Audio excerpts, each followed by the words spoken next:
everyone. Welcome to a very, very special edition of Wrestling with the Future. I'm your host, Psychic Medium Angelo, joined as always by the happy haberdasher, the smartest guy in the room, Dan the Man Sebastiano. How you doing, Danny? I'm great, Angelo. It's been a 2020, kicked out another shitty week so far, but I'm looking forward to a good interview, maybe shed some light on dark times. Oh, brother, I'm going to tell you what, we got the guy tonight. Speaking of dark times, Mike Messier's back. No, I'm kidding. Thanks a lot. I love you, Mikey. You know that. He is an actor, director, writer, producer, filmmaker, sometimes referee, sometimes wrestler, sometimes ad hoc stuntman. Marvelous Mike the Movie Maker Messier. Mikey, how you doing tonight? I'm good, Angelo. I'm good. You know, I've done a little bit of stunt work in the film industry, but tonight we have a guest I'm very excited about because he's been in a lot of great film projects as well as wrestling. So it's going to be a good conversation. Mikey, that's enough. Cut it. Sometimes Mikey does my intro for me when it's real. No, I do a preface to the introduction. I warm up the introduction. I segue. The opening I'm a pro, man. I'm a pro. 62 years old. I've been doing this a long time. Now, so just to let everybody know, Mikey is under the weather tonight. He's got some health issues going on right now. He's sitting up for us. Non-COVID. Please clarify. He's got a hernia. I don't want to talk about that on the air. I don't want to. We're not going to talk about it. I'm just going to tell everybody you have a hernia. Yeah, but I don't want it on the air though. I really don't. I didn't tell anybody anything. I don't want it on the show. We'll cut this in post. Hernia, so he's sitting up rather than laying down. I don't want so Mikey's with us. And we have a very, very special guest tonight. This guy's been around. You talk about actor, producer, writer, author, wrestler, movie star, television star, comic book hero, folk hero. You name it. What the hell does Andrew Anderson not do? He is the original Renaissance man of pro wrestling. And part-time Viking if you need one, and part-time TV villain if you need one. But full-time great guy, full-time pro wrestler. He is our very special guest tonight. Ladies and gentlemen, the reinforcer himself, Andrew Anderson. Andrew, how you doing? How are you guys? Good. Terrific. What's up? By the way, Mike, I know it's not a hernia. I know you actually have a really, really, really audacious, horrible freaking case of hemorrhoids. I know that. But don't worry. Don't worry. They got a spackle bucket of Preparation H, and they got a squeegee from the guy on the street. Don't worry. He's COVID-free. And later on, Dan is going to bend you over, and he's going to rub Whoa. This show is getting out of hand. Good Lord. We're going to lose our sponsorship from Maniac. Don't worry. He'll put a butt plug in your mouth while he's doing it. There you go. Let's do another tape. I thought the dirty promos were a different show, Angela. No, I do everything. And Andrew Anderson is also a part-time doctor and proctologist. I'm actually having penis reduction surgery so that I'm not hurting women left and right here in southern Florida. But I didn't want to say that. I thought the goat bit the tip off. That's what I heard, Mike. That's right. Right. Andrew, you realize our sponsor is Manscaped. Oh, boy. There you go. I love it. That's a shoot. Oh, man. Jesus. So how you guys doing? Everybody doing good? Everybody So it's been an adventurous ride for Andrew Anderson. We were talking, in the interest of full disclosure, before we went on the air, Andrew and I were speaking about, whether we had met before. And in fact, I did meet him many, many moons ago, working for the late Dennis Carluzzo here in New Jersey. And of course, if you don't know Andrew's story, and I'll let him tell it, but we have a mutual connection again that I didn't realize until I went back into the history and remembered who trained him and who discovered him. And so, Andrew, let's talk about, first of all, why wrestling? My understanding is that you actually, when you were a kid, you wanted to be an actor. Yeah, I wanted to be a rock star. Actually, I wanted to be a rock star. I was in a lot of bands over the years, and my father worked for Atlantic Records, and I really tried to get into the music system, and it was great. It was fun. It was a lot of fun. But there I am. I went to college. I became an investment banker. I got a degree in business administration, which led to a master's degree in business administration, a minor in political science, and a BA in marketing and management. Because a lot of the same classes I used for marketing management were going towards business administration. So when I got my master's, I had enough credits there to get to continue on. And some of the credits for my master's became credits for my BA in marketing and management. But I decided I did what every other good guy that was working well, I actually didn't work on Wall Street. I worked on the 35th floor of the Payne Weber building in Manhattan on the Avenue of the Americas. But I did what every other red American would do. I would bounce on the weekends to meet girls. There you go. Who do you think comes walking into the bar? No great stories about the investment firm, about banking, but I'm bouncing in a bar in Wallington, New Jersey on a weekend, and who comes walking in? But I see this big mullet walk in. It's the Metal Maniac. Brother. My friend Jeff Miller. Yep, and right behind him is the brother himself. The brother. And the brother took me under his wing, and one thing led to the next, and before you know it, I'm training, I'm wrestling, and I'm going to places all over the country, the world, and then I'm teaming with Nickolai Volkoff, and I took over Boris Zukov's, I guess, job at the time was as one of the Bolsheviks. I was a Siberian Tiger my first 5 years, and I teamed with him. With Nikolai for a long time, but I'd always wound up getting a ring. I always came back to Jimmy. You know what I'm saying? It was always me and Jimmy somehow, some way down the road. Jimmy, and Jimmy and Carol was on your show recently. What a beautiful woman, wonderful woman, a phenomenal person, a phenomenal mom, and great. And I love her dearly. And she was on with two more of my beautiful friends. Barbara Goodish, Bruce Brody's widow, who's extremely close. I love her dearly. Been friends with her for a long time, and extremely close with Karen McDaniel, who is like a big sis to me. Wahoo's widow. I've wrestled Wahoo, one of Wahoo's best matches, and I was with Carol over the years with Jimmy. I through all the ups and downs, all the way through Jimmy. Illness and the nightmare that they went through with that case being reopened and Barber, I know Barber for years from the Cauliflower Alley and from all the different conventions. Sure. She's just a sweetheart, and oh my God, I've known Barber and Karen for ages. Wow. I've been around this, Andrew, I've been around this business for 48 years, brother. That's pretty good. That's a good run. Yeah, it's a great run. Phil Zacco was my uncle. So I have a little legacy. But here's the thing, though. Back in the day, you mentioned the guy who we love on the show. He's been here 3 or 4 times already. The other brother, Jeff Miller, the Metal Maniac. I love Jeff. Now, Jeff, he's an acquired taste, as you know. Yes. They have our falling outs, but I always love him, Yeah. He's a character. Did you ever work a program where because I know he and Jimmy were married for years together, all over the country.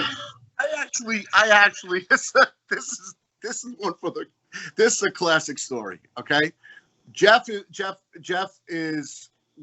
I worked for East Coast Pro Wrestling a lot over the years, over the past 26 years. And Jeff was working for East Coast Pro Wrestling, and Jeff's opponent didn't show up, and my opponent didn't show up, and we're wrestling at a small venue in it was in I gotta say it was in Mahwah, New Jersey, at the Elks Lodge.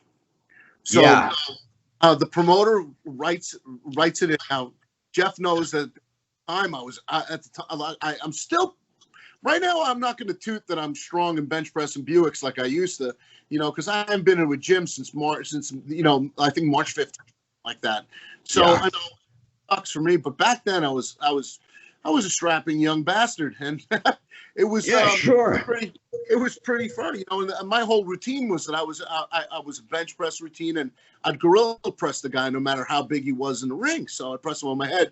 One of my cast members and good friends of mine and a student of mine from the movie The Wrestler, Paulie Normus, was a jacked up bodybuilder. Sure. 6'5", 320 pounds, and every time we'd do the same spot in the ring, and Jeff knew this. I'd shoot him off. I'd hit him with a shoulder tackle. He wouldn't go down. I'd hit him with another tackle, and Paul Enormous would not go down. God rest Paul's soul. I loved him. He passed away for the premiere of The Wrestler. He was in all my scenes in The Wrestler with me. Then the next spot would be I would turn around and I would hit Paul with the biggest flying shoulder tackle. Paul would take the big bump. I'd pose to the crowd, and he'd be behind me. I wouldn't see him, and Paul would be there. So we'd do the old Flair Luger spot where I'd flex to the crowd, and then the monster's behind me, and I'd turn around. Now, this is where we did the swerve. The fans would expect the jacked up monster to pick me up and hit me with his head. I would give him the kick to the balls, grab him by the throat, snatch his balls, and press Paul over my head. At one time, I did 15 reps with the guy. But this is where the old swerve comes in. As soon as I dropped him, Warrior style, I would tell Paul, don't sell it, get up, and just start clotheslining the shit out of me, and I'll powder out of the ring. So that's how we would do it. So Jeff kind of knew this spot was coming. So get in the ring. I chased Jeff. Jeff would always powder and spend more time out of the ring than in the ring. If you take away the mic, it'd go, what do I got left? So I was chasing him around the ring. Yeah. All the boys are lined up in the place to watch this. Jeff is running, and Jeff's going, "You're blowing me up, brother. You're blowing me up." Finally, he slides in the ring, and I come in right after him. Well, he hits me with the double axe handle. Double axe, like Billy Eadie. He grabs me by my hair, gives me a high knee to the freaking face. He goes, "Stay down, hell, brother." And then he picks me up, and he hits me with something else, and I go down. Well, I'm selling. I'm listening to, because Jeff's got a few more years on me in the business, so I'm listening to him. He broke me in, so I got to listen to him. But I waited till he turned his back on me. When he turned around, I'm standing up behind him. I grabbed him by the neck. I grabbed him by the balls, and I squeezed those balls extra hard than I normally would, because I love it. And I pressed his carcass over my head and held him there. And he was about 300, I'd say 280, 285 at the time. And I held him there over my head. He just said, "Brother, please put me down easy." So I gave him the old slam home, and it was funny. And nobody ever saw the Maniac go up like that. The Maniac always did the Ric Flair dump off the top rope. Yeah, exactly. Yeah, exactly. But that was that was the only time Jeff and I worked, except we did a 3-way match in ECPW. We did another 3-way match at the old wrestling school, and there's an iconic picture, which it's me with super short bleach blonde hair, press slamming Jeff off the. It was one of the Ric Flair type dumps that I call it, and that was a great picture. It's an iconic picture, Angela. I'll send it to you on Messenger when we're. I appreciate that. Well, there's a reason I asked you about having worked with Jeff Metal Maniac, and I was hoping that you would tell the story about Mahwah, and there's a reason. I was there. You were at the Mahwah one, huh? I was at the show that. Yeah. I was at that show. And I thought, I hope to God he remembers, because I was there that night, and that was a great fucking show, and it was a really jacked up show. And Andrew, let's talk about that. Let's really talk about that, Andrew, because one of the things that I miss is those small indie shows that 50 or 60 people that would sound like MSG on a Saturday night. They were amazing. That place was great. That place was great. The Mawa Elks Lodge was great back then. But my God. Yeah. 60 people. They must have had about 200 people in that place, packed it out. They packed that place. They packed it out. Sure. And yeah. We were like third or fourth match. Yeah, and people don't understand that today. You know, they have no concept of what, and we talk a lot about that on the show. You know, what these young fans today, what they're missing. You know, first of all, they're missing being fans, because everybody's so into being a mark, they forgot how to be a fan, and there is a difference, huge difference. That's the biggest thing. They forgot how to be fans. The other thing is, we had characters back in the day, guys like Andrew Anderson, guys like Metal Maniac. You know, you guys weren't world famous yet. You were still making your bones. But when you guys walked into a ring, you know, the air got sucked out of the room, because your personalities were larger than life. And we've talked to Dan. Tell me how many times I've talked about that. Oh, pretty much every show that's wrestling before 1995 has come up. Yeah, it's Andrew. Talk to Andrew. It's a forgotten art, man. Dan, I'll tell you, it's when I walk down the street now, you know, people know I'm a wrestler of the freak shows in town. You know, right? So, I mean, you know, it's like, you see nowadays, you look at a lot of the guys that they don't look like wrestlers. Now, I heard Arn told me a story. We were at a convention. Arn was telling me and Road Warrior Animal Joe, we're sitting there talking. I think it was actually this past November. We were at the in WrestleCade, and Arn was saying something like, yeah, you know, he goes, certain guys, you know, when me and Tully would come down, we didn't fit into the WWE. We looked more like businessmen in the airport, so people wouldn't like look at us like they would the Road Warriors or Santana and Martel, you know, because they dressed like the Horsemen. So they dressed a lot classier than most of the guys would wear Zubaz or jeans and sneakers and stuff like that. They dressed sure, you know, which nowadays Vince McMahon wants people to dress like Arn and Tully would dress, to look more appropriate, business class type, you know. But if you look at Arn and Tully now walking down the street, they would look like wrestlers. Nowadays, they look like wrestlers. They're not big. They're not that big. I mean, you got guys like in AEW, like Lance Hoyt, that's just a monster. The other guy, what's the guy? The big guy that's there now. Luchasaurus? Archer?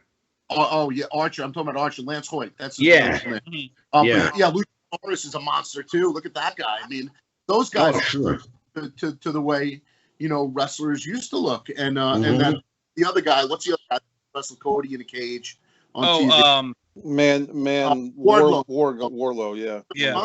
Those guys. To me, see that warms my heart to see big guys like that getting a push. You know what I'm saying?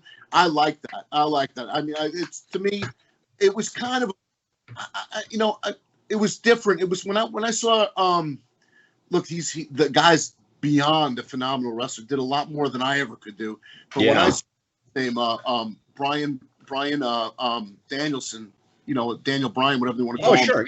You know, American Dragon, whatever they want to call him now. When I saw him going over on guys like Big Show and Triple H and Lesnar and everything, I'm saying to myself, they're killing the age of the big man. Yeah. The age of the big man. What were they doing that?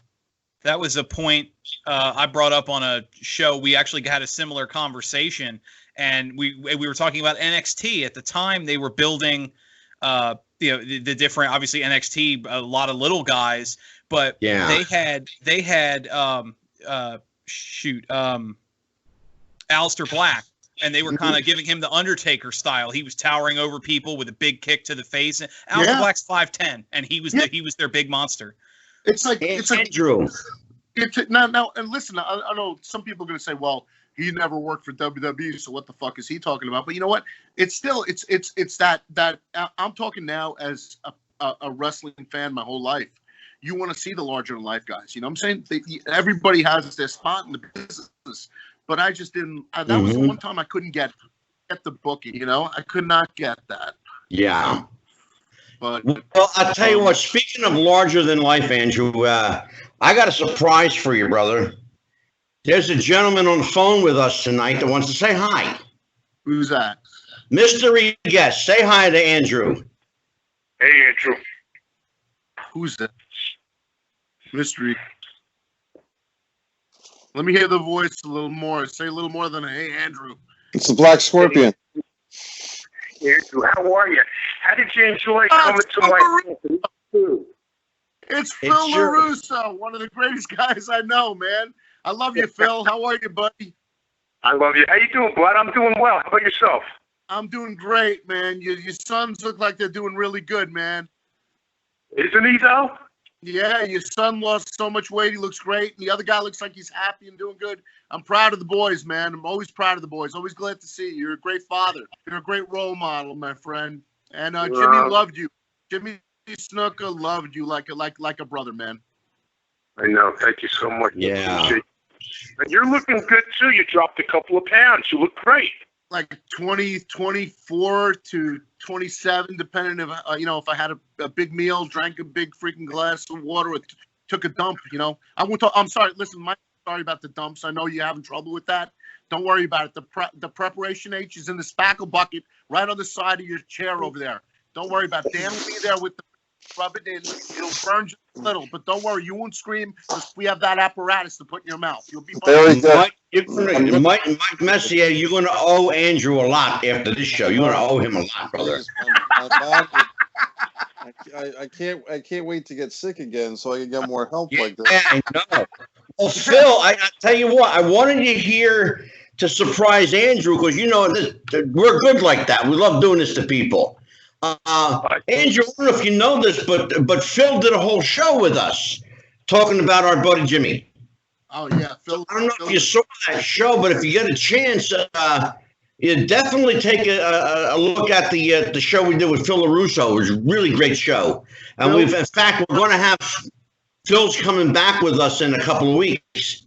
The good times and the bad times of Jimmy. So not a lot of people knew that side of Jimmy. And Phil was there through it when a lot of us couldn't be, especially with me being on the road.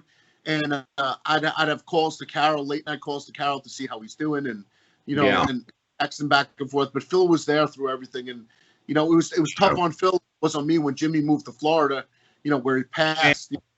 Because something that you don't know, Andrew, is that I live 5 minutes from Phil. We're literally 5 minutes apart right now. Oh shit, that's pretty funny. Yeah, that's how close I was to Jimmy. Yeah, that's great. That's in fact, great. When I told Carol where I lived, she had no idea that I was like literally that close. I said, yeah, I was right up the street, basically. Wow. Phil, how did you and Andrew meet, brother?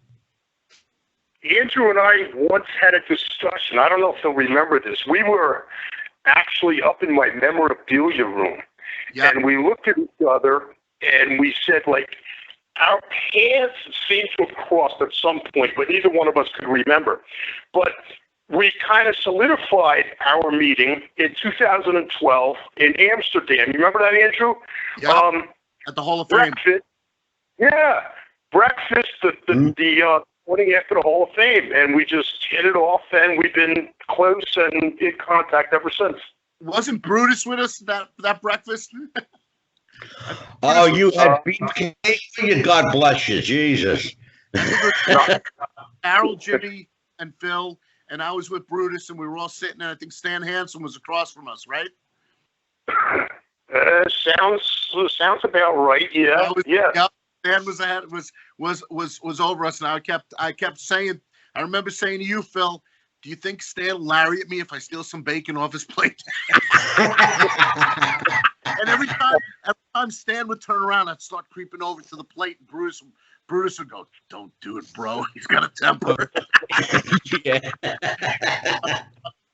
I remember that night. I'll tell you, Phil, there was a funny story about that night.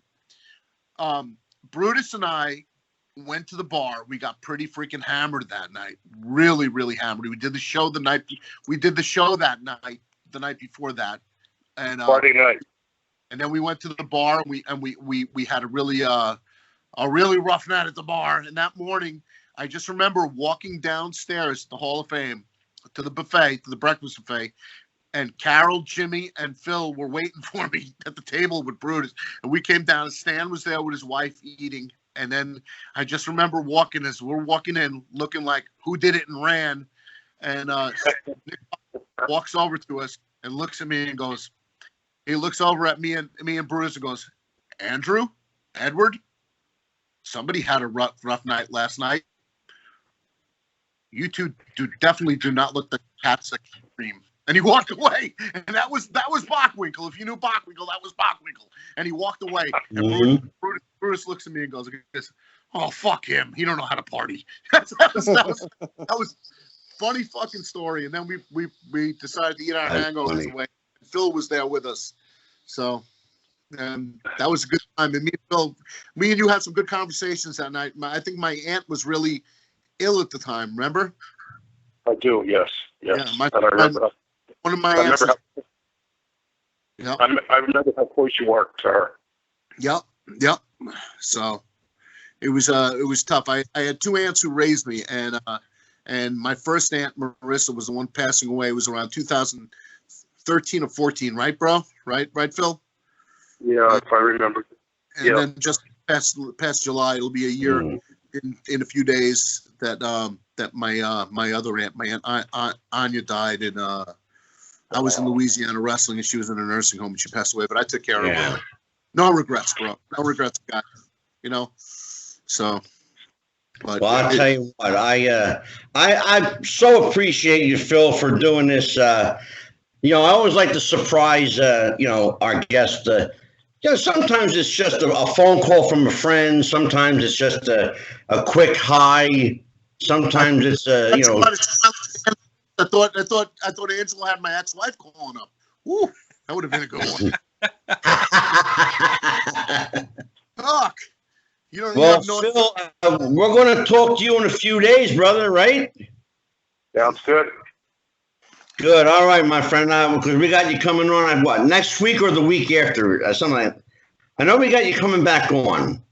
I have to check my book. We'll have to check it out. But no, we got definitely coming back on. All right, listen, I appreciate the invitation again, Angelo. And Andrew, stay good, bro. What's up? Love you, buddy. Keep the faith, man. You too. Love you too. You take care of yourself. Give my regards to your family, please. Yes, I will. Phil LaRusso. Thank you, Phil. Take care, bro. Thank you. Bye-bye.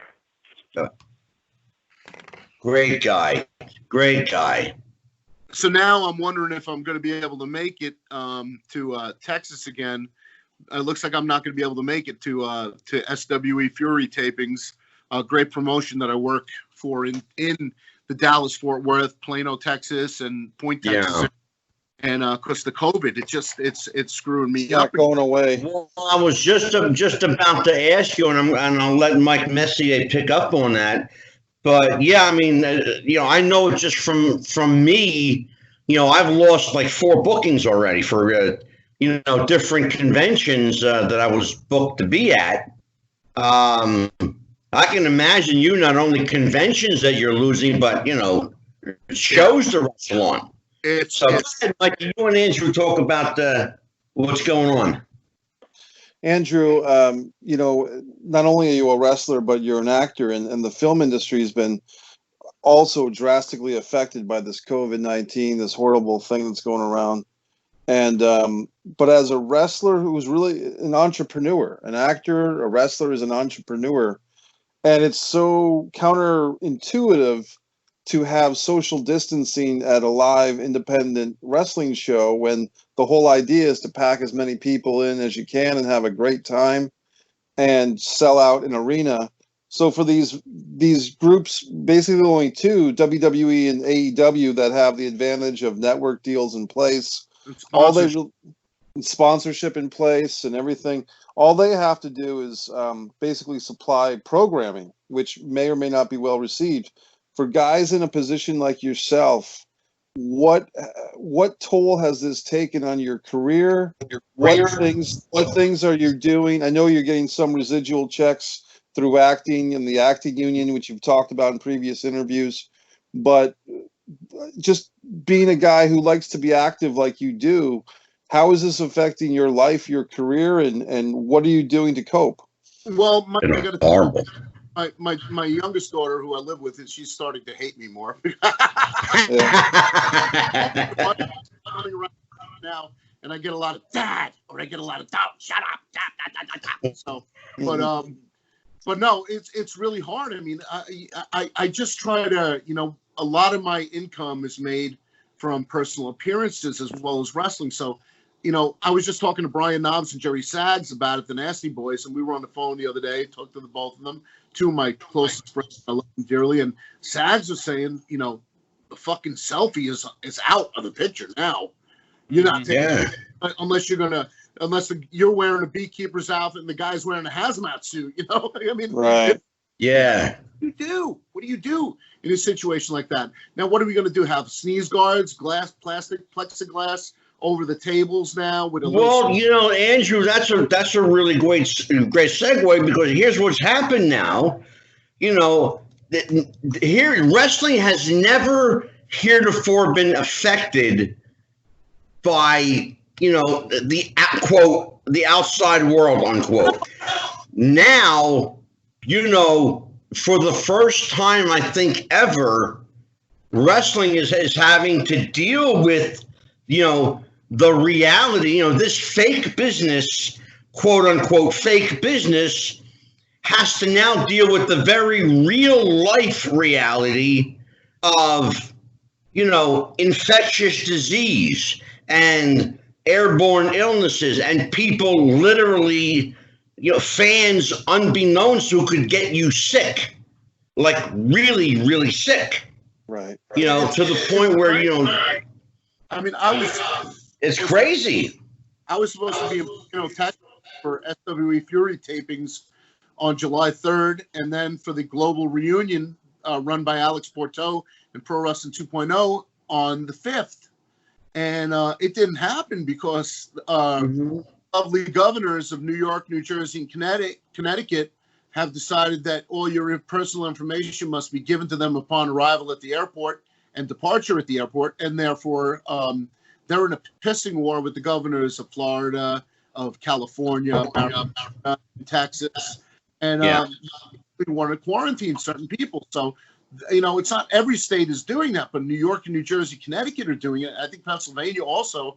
So now I would have been quarantined, stuck either in the airport, would have missed the shows to begin with, or I definitely would have been quarantined on the way back home for 14 days with the penalty of a $2,000 fine. And a lot of people are arguing, saying they can't enforce that. Well, yes, they can. It's a governor's mandate, which makes it a temporary law. And during that time, you can get hit with a $2,000 fine. I've seen people already do it.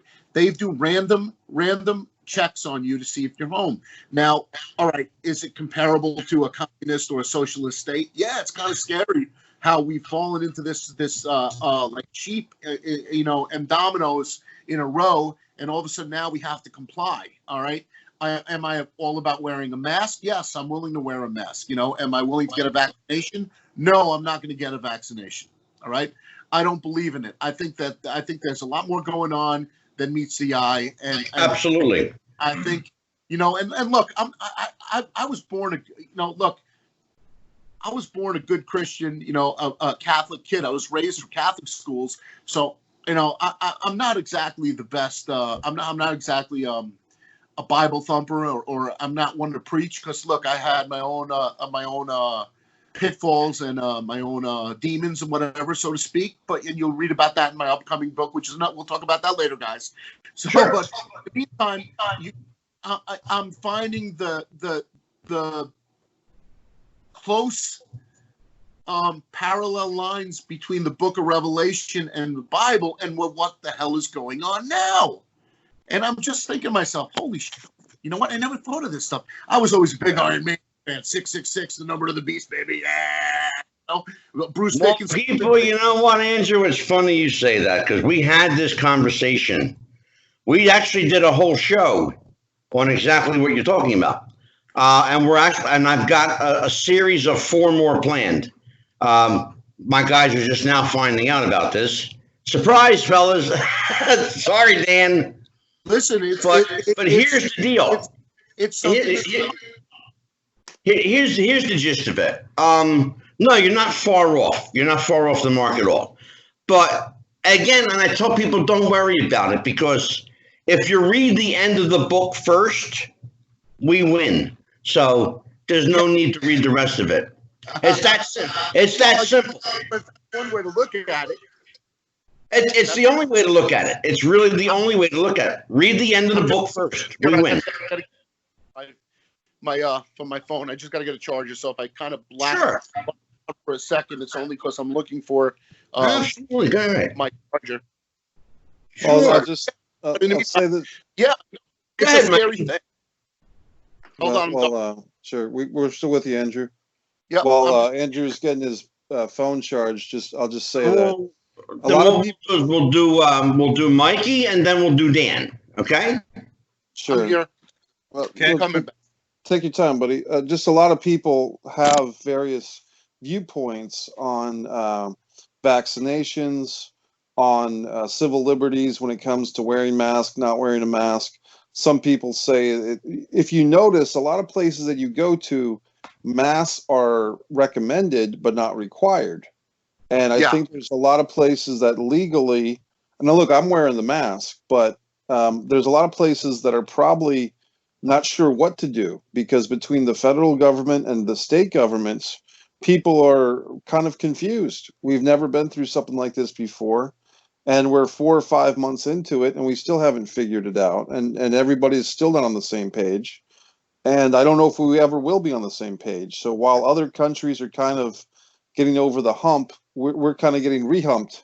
You know, we're going back, and even California. Apparently, a friend of mine just moved out of California to New York City because he saw it coming that the sanctions in California are getting worse. So now when we talk about the individual, because I was really enjoying a lot of Andrew Anderson's stuff tonight. And Andrew, if you could correct me if you want, but were you being advised at one point to kind of soft sell the Reinforcer nickname, or did that kind of come and go, or is that still a topic? You know what? For a while, my agents told me drop the Reinforcer.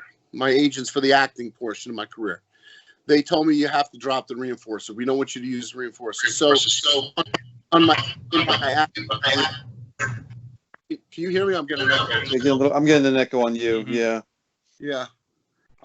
They said to me, we want you to not call yourself the Reinforcer at like conventions and toy shows and personal appearances that have nothing to do with wrestling. So I try to comply to that, but people would still come back and say, "Hey, it's the Reinforcer. Hey, it's the Reinforcer." You know, so it's kind of a situation. It's gotten to be a situation. But you know, I mean, I can't. Like I'll always be known as the Skittles guy, you know? Right. Yeah. I've been typecast as the fucking Skittles guy. Yeah. You know? So well, Andrew, how do you reconcile one career to the other if you're equally as known for both? You don't. You have to. There has to be.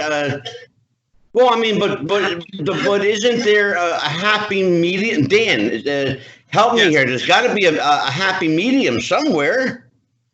You know, address that with Andrew. Where does the rubber meet the road here? I think, Andrew, you're in a very similar situation that Dwayne Johnson was when he went in. A lot of studios didn't have the rights to call him The Rock, but fans and newspapers, there was the big. You see that sometimes with naming rights on like stadiums where newspapers will call it a nickname, and it's like, wait a minute, that's not the actual name of the stadium. That's not the name of the person. You have to kind of find a balance because, like Angelo was saying, you're known for both. There's people that are going to recognize you for your roles in television and movies, and people are going to recognize you for what you did in the ring.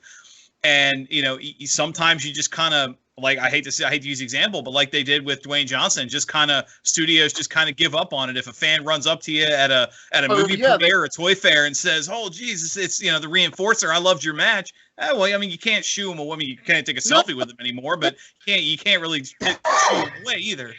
It's out of my hands at that point. You know what I'm saying? I'm just exactly. Yeah, sure. I'm gonna be honest, Mike, Angelo.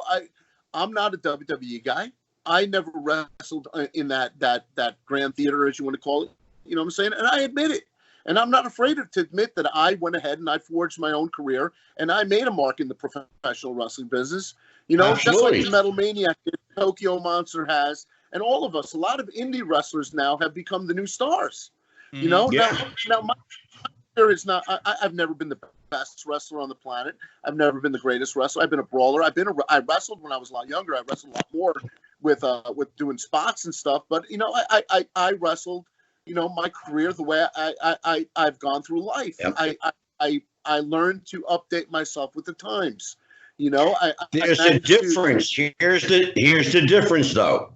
And Dan and Mike, you remember this conversation very well. We did an entire show one night where we talked about what can we learn today from the past.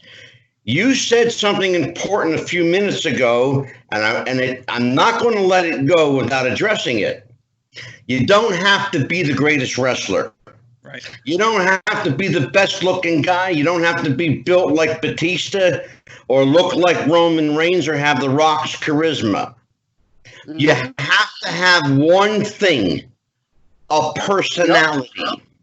That's what I made it on, And it's funny, Andrew, when I tell you the name that I brought up, you're going to pop for it because I had to smarten these two guys up as to who the hell I was talking about. Because they're kids, they're young. A guy that I grew up watching and fearing because he just came across as larger than life and menacing was all 5'9", all barrel chest of Bulldog Brower, Dick the Bulldog Brower. The man who used to eat the goldfish from the freaking in the interviews. Yep. Exactly. He was missing a few teeth. He was out of his freaking mind in the interviews, and I heard he was out of his mind in real life. But he was a character, and you don't have that. Listen to me. Thank you. That's the magic word. That's the word. One of the guys that I grew up watching, and that I to this day I love his matches. A forgotten icon of the business, Killer Khan. If you watch. He did more than, he kicked and chopped and screamed, and when he chopped you did that and he sounded like a baby screaming for its mother's tits. But it was hysterical. But when you're a kid, you hear that screaming, you think he's killing the guy. And Killer Khan was amazing. And the other one too, I remember as a child, I remember being deathly afraid of Kamala. I remember watching them, and Jimmy Harris is one of the sweetest guys and one of my friends. I love Jimmy. There's another funny story I got to tell you in a little bit about Kamala, and so he was another guy who was extremely he was. Mm-hmm. But the one thing I got to say about Jimmy Harris was Kamala could wrestle. Right. Yeah. Kamala could take the big moves. He could move for a big man. He took the bellies from Magnum TA. He did everything. I mean, the guy was amazing. He was a really underrated wrestler. So, but you have the guys now. I always said this. People would say, "Oh, he's not that great of a wrestler." When referring to me at times, he's a brawler. He's just a power wrestler. But then you go back and you watch the guys that I worked that really brought the best out of me. Guys like Crowbar, Chris Ford. Crowbar and I, we wrestled at the Jimmy Snuka, I think it was his 68th birthday bash that they did at the Garden State, I think, Exhibit Center somewhere in Raritan, New Jersey somewhere, or somewhere like that. Garden State Art Center, yeah. And we had this amazing show, and everybody was on it at the time. I mean, Deuce and Domino, Jimmy's son, and Tom, man. You had Matt Bourne, you had Brutus, you had Nikolai. I'm trying to think. Rick Fuller, my former tag team partner, Big Rick Fuller. A lot of it was just a phenomenal show. Sure. On it, God, I could go on and on. It had a great cast. Mick Foley was on it. But the one thing that Bill Apter came up to me at the end of the night and said to me, he goes, "You and Crowbar stole the show." And it was from around that time.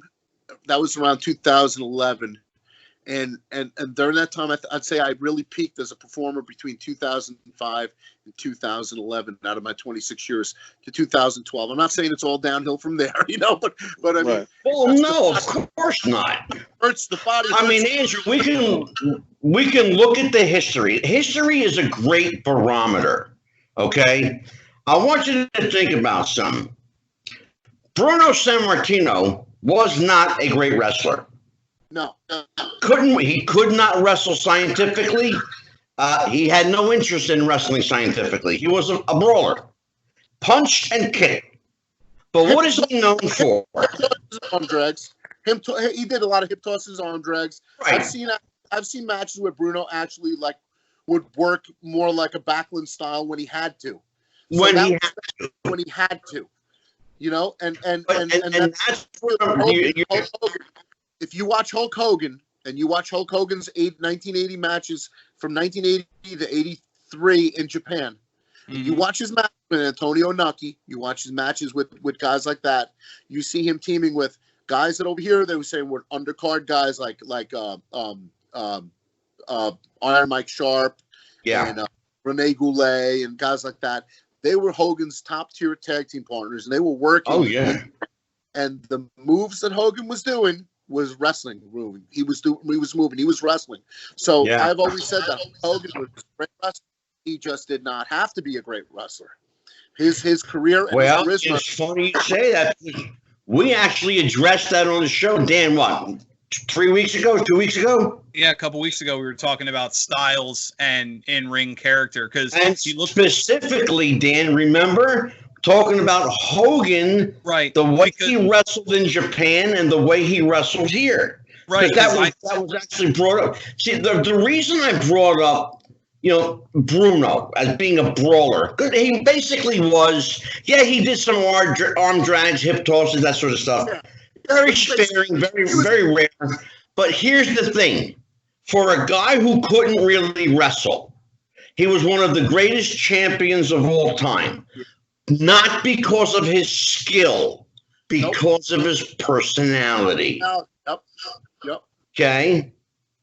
You could say the same thing for any of the big names that you and I grew up watching, Pedro, Superstar Billy Graham.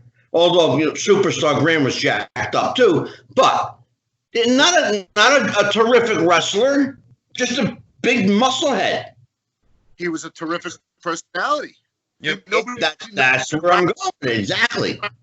Rappers were rapping. Billy Graham was talking the talk, walking the walk before Ric Flair was doing it. As a matter of fact, Billy Graham's wife was the one who bleached Flair's hair. If you read Flair's book. And Graham's book. I've actually heard him tell that story. Yes. Has Ric Flair read his own book yet? Does he know what's in there yet? No, I don't think he does. Go ahead, Dan. Well, it's funny you mentioned the styles. Your cage match, your title cage match with Mo Sexy is still to this day regarded as one of, if not the best indie cage match of its generation, period. And you guys, but no, and I mean this in the utmost respect of the style, you guys didn't go in there and put on a Antonio Inoki classic of technical wrestling. You just beat the shit out of each other, and the crowd, every punch, kick, arm drag, hip toss, push into the ropes, clothesline, everything you guys did, the crowd was just eating up because you had that. You told the story, and that goes to something we talked about before with, you talk about the character and the realism, and I was kind of hoping you could expand on that. When you have a match like that, where it's basically we're going to go out and we're going to brawl, we're going to strike, we're just going to beat the piss out of each other, how much of that goes into the pre-work, and how much of that is let's play the crowd and we'll call it in the ring as things, we'll see what works and what doesn't? First of all, I want to say Most Sexy Mario Baccara is one of the greatest wrestlers that has never caught a break in this business. He was another guy who brought the best out. And I got to say this, I remember us going into that, and we were sitting in the back, and Sergeant Slaughter was there, and Sergeant Slaughter, I knew Sarge, but I didn't know him that well. And I just sat there, and I said to Mo, I said, what do you want to do? And he said, for the first, let's start off with just not even touching the cage for the first 5 minutes. So we did everything without us touching the cage, just push, did a few things in the beginning. And then eventually he said, just pick me up, press me over your head, and just throw me into the side wall of the cage. I just remember doing that. And I started doing that, and I did that a few times. Pressed him, threw him into the cage a few times. So we did that, and we escalated. Then we would work our way up. To using the side of the cage, then using the top rope. I missed with the senton. He did the flare dump on me. He did a close on a drop kick off the cage. I climbed to the top rope, and he German suplexed me off the top rope while I was holding the top of the cage. We did a lot of moves that nobody else was doing at the time. I got the top. He did the frog splash on me after the finish. And then, of course, everybody was always screaming that why would 295 pounds do a senton off the top of the cage? And I did it. But you know what? I always say that was one of the hardest bumps I took. But I wound up doing that bump. I probably must have done it about 40 to 50 times in my career. I had a lot of cage matches. I just remember Jim Ross saying saying in his only Jim Ross could say it. Man, he said to me, I said, Jim, I said, JR, I said, I'm nervous about getting my award at the CAC. And he said, what do you got to be nervous about? He goes, go in there, do what you got to do, take it home. He goes, that's it. You know the finish, take it home. And I got up there. He said that he talked about me and him talking about the award ceremony, and then about how I was nervous to get the award and what I should do. And he basically said the same thing that me and Mo Sexy said. We're going to do what we got to do. Do what we got to do. And then, so the only thing I was really concerned about during the cage match was, and with every cage match was, is the cage going to hold me when I get up top? Am I going to slip and fall and look like an idiot? Which I never did, thank God. And the other thing was, I always wanted the finish to go off great, because the finishes were always some kind of screw job finishes, because I was always the ultimate heel, And there was another match where I did the cage match with Johhny Thundar at a show in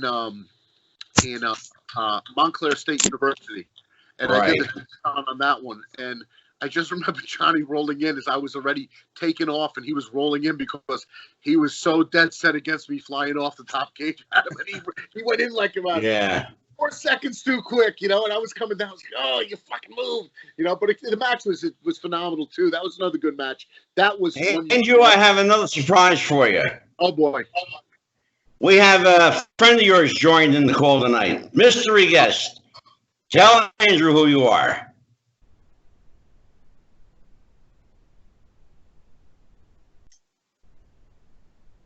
I don't hear anything yet. It's the Midnight Rider. The Midnight Rider. Mystery guest, are you here? Where'd he go? I see them connected. Did he connect to you yet? It's Brad Armstrong and Tommy Rich's Mr. Armouse. Right. Well, I guess he's not there. Well, he was just a moment ago. Maybe he'll come back. So, Dan, I got to tell you a funny story. You're going to Go ahead. appreciate it. So I'm at the CAC, and I'm giving my speech. And then I say up there while I'm up the speech, Sarge comes up to me and says to me, he goes, kid, I got to tell you, I've been in a lot of cage matches in my life. And he said, you and Mo did one of the greatest cage matches that I've ever seen. And I took that to heart. And then I said, when I was on the podium looking down, Sarge, everybody's there. Jerry Briscoe, Brutus Clay, Barb and Warlord, Barb and Haku. You know, I love Haku and Barb family. So I'm up there and I'm looking down there, and I say, and Sarge said gave me one of the best kudos of my career, and said I had probably one of the greatest cage matches he ever seen on the independent circuit, as well as the any circuit, he said. And I said, I got a feeling he was blowing smoke on my ass. Sarge looks at me and goes, I sure was. I was like, gee, thanks. Now you tell me while I'm on stage, you know. But it was really great, and I appreciate the kind words you saying that for me, man. You know, if anything, I've always thought that the legacy. I always said I left the legacy in blood. You know. Yeah. You know, I left the legacy in blood, and it was always it was tough at times being away and doing all these indie shows and driving around the country, and sometimes you get from point A to point B and you have a great match. Other times the fans are not, or you got smart marks that are booing. Yeah. Oh yeah, right. I love that term, by the way, smart mark. I love it. Old school. And at the time, I remember there was a point in 2000 to 2004 where no matter where the hell I went, they booed the shit out of me. You suck, this and that. And I was thinking to myself, what the fuck am I doing different than any of these other guys? You know, why? Because had left New Jersey, that was the problem. It was the whole East Coast. It was the whole East Coast. It was like, what the fuck am I doing than anybody else? You know, then I realized. No.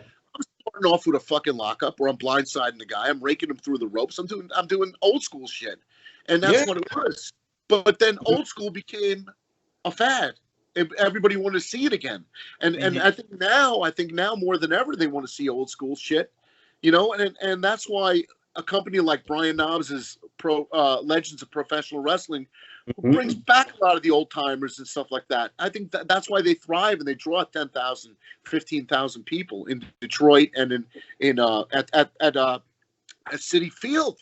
He drew 10,000 some odd people in City Field. He had Goldberg, Scott Steiner versus who'd Scott Steiner? RVD versus Scott Steiner, and Goldberg and speared Scotty. And then the Aces of Dates came out, and that was a great show. And me and Greg and who else was there? Me, Greg, and Flex Armstrong did the opening match, the opening tag team match on it. It was a great time. And I think a lot of it has to do with people want to see a resurgence of what they grew up on. And Thank you. Oh my God, does that sound familiar? Is Papa Bear's words coming back here? The simple psychology of what people go to see wrestling for.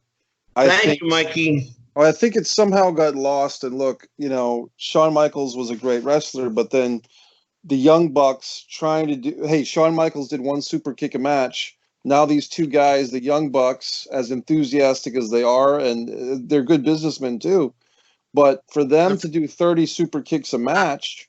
It's 29 too many super kicks. Right. I mean, I agree. And I think there's definitely a generation gap. All right. You know, there's always going to be a generation gap in no matter what you do and no matter what kind of business you're in. It's always going to be something. It's always going to be something different. The styles change. You have to update your styles with certain things. But, you know, the one thing I got to say, and this is another thing, and you're going to, if you agree with me on this, strong style wrestling. These kids now, I see them, and I love them. They're better athletes than we ever were, but they're doing what they call strong style wrestling. And strong style wrestling is it's always been around. You've been wrestle a little snug, but some of these kids are just killing themselves. And you know what? Back then, you know what, Andrew? I've said this before. Honest, I first of all, thank you for bringing this up. And I have talked till I was blue in the face ad nauseum. I love this term strong style. And you're absolutely right, Andrew.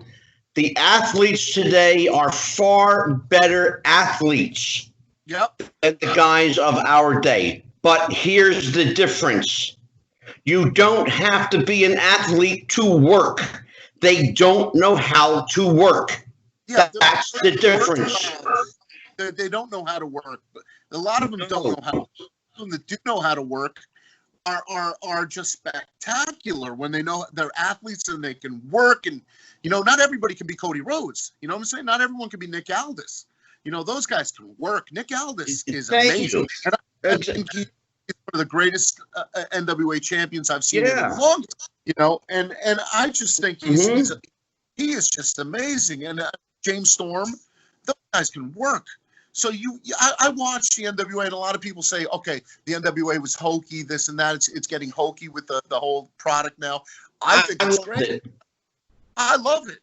I love it. No, I mean, look, I was a franchise owner in the NWA with NWA Big Apple, and I tried to bring back my shows. My shows were stacked, and they had wrestlers that looked like wrestlers, worked the old school pace. You had a couple of guys that had a few high spots, but for the most part, you worked the old school pace, and everybody came out looked like a fucking wrestler. When they walked through you saw me versus Apollo, Big Apollo, El Leon Apollo, guy 6'5", jacked to the gills, looked like a monster. I had the Samoans on it. I had Alpha and Lloyd on it. You know, the Sons of Samoa. You know, I mean, had Yahweh and it was just for me, it was great. I mean, it was I loved what I had.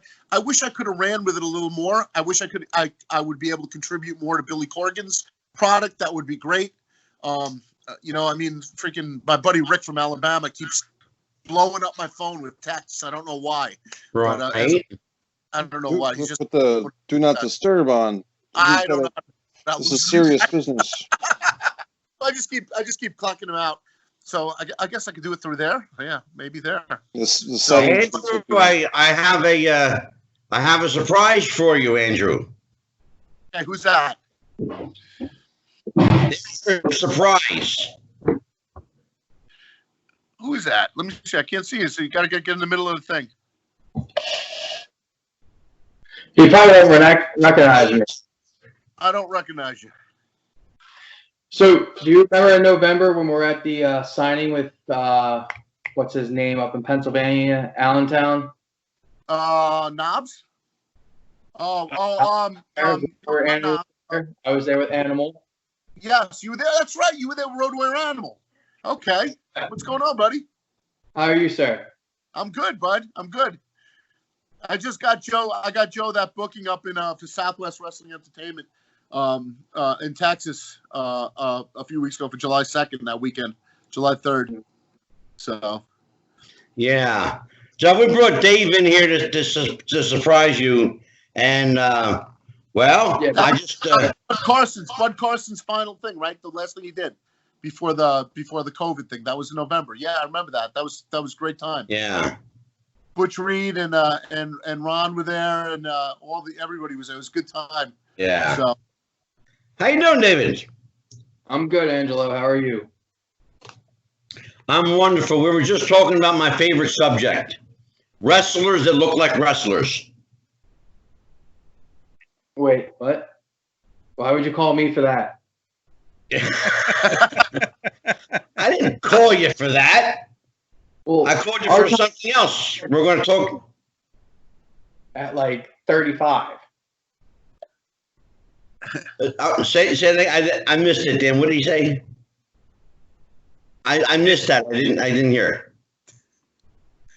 Dave, you got to speak a little slower. We got a couple of old timers on the show. Remember? I'm old. I'm sorry. I couldn't hear. Sore. All I heard was dinosaur. That was. I said, call me early. Oh, I'm sorry. I'm sorry. Well, no, I wanted to bring you in because we're going to talk about what you got going on at the end of the show. But I wanted to bring you in because I know that you and Andrew at least worked together and knew each other at some point. Worked each other. We've been on a couple of the same shows when I came up. That was it. Okay. I remember him from the signing that was Bud Carson's, right? Yeah, but I also met you before working for Rob Fury way back in like 2013. Oh, really? Cool. Very cool. I remember. Was that the one when was it Tony Atlas and Doink? Yeah. Yeah, I remember that one. That was a pretty good building. That was a good show. I wrestled Greg on that, I think. Yep. So Andrew, let's talk about that. Pursue that line of questioning. Wrestlers that look like wrestlers. Dan, yes. You've heard me ad nauseum every week talk about what happened to my wrestling. Right. Absolutely. Okay. I'm not going to bitch anymore about what happened to my wrestling. I'll turn it over to you. I think it's you can tell me how to get it back. I think it's interesting, and Andrew, you can agree with me on this one, or tell me I'm off. You look at the different generations of wrestling. You mentioned how you got to evolve a little bit with the times. When you had this huge boom in the '80s, and be it the AWA, NWA, the pre-WrestleMania era, then the WrestleMania era, those fans still loved wrestling from the '70s, yep. And then even as you turned into Crockett. And Crockett became early WCW, and WWF had they called the new generation. Those fans loved wrestling from the 80s, and the Attitude Era fans and the NWO fans loved the 80s and 90s wrestling, and early to mid 2000s with your Eddie Guerreros and your Chris Benoits, and those fans enjoyed wrestling from the 90s and before. But the fans today look at older wrestling and it's like, oh, that's crap. We can change the system.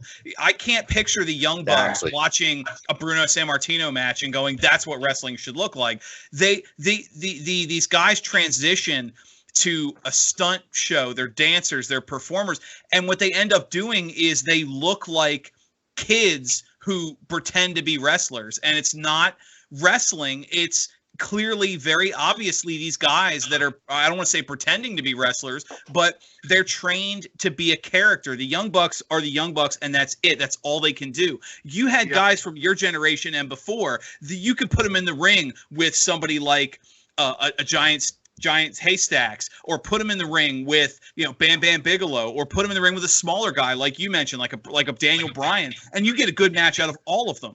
You put the Young Bucks in the ring with a Giant Haystacks or somebody like a Fred Ottman, and they're not going to get that kind of match. They don't know how to work with everybody. They work a specific same 5 to 10 minute match. They play a character. They know how to cut one specific promo, and that's it. You take them out of the comfort zone, and it's gone.